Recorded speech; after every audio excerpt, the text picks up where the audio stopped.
त्यामुळे पुढच्या घडामोडीकडे काहीही बोलणं हे राज ठाकरेंचं वैशिष्ट्य असल्याचं शरद पवारांनी म्हटलंय।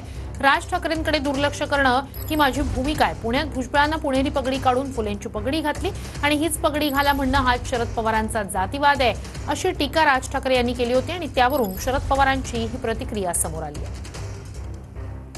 प्रश्न असा आहे, अगदी एक उदाहरण सांगतो, सोपं उदाहरण म्हणजे सगळ्यांनाच कळेल, ज्याचं फुटेज तुमच्याकडे आहे।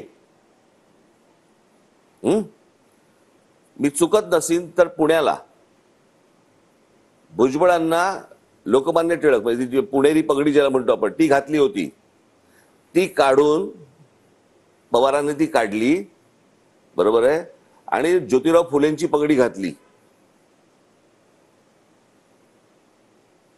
बरोबर आहे। ज्योतिराव फुलेंची पगडी घालण्याबद्दलही माझं काही म्हणणं नाहीये, ही घालू नका, ही घालत जा।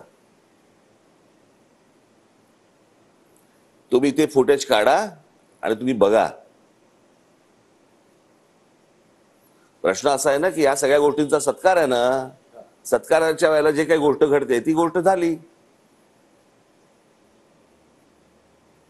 ते बोलले ना की एक उदाहरण दाखवा म्हणून, दाखवा। हे काल राज ठाकरेंची टीव्ही 9ला मुलाखत झाली, त्यांनी असं म्हटलं की पुण्यात भुजबळांना पुणेरी पगडी घालून फुलेंची पगडी घातली, हीच पगडी घाला म्हणणं हा शरद पवारांचा जातीवाद असं त्यांनी म्हटलं राज ठाकरेंनी। काही बोलण्याचं त्यांचं वैशिष्ट्य आहे, ते बोलले त्याच्याकडे दुर्लक्ष करणं ही माझी भूमिका आहे।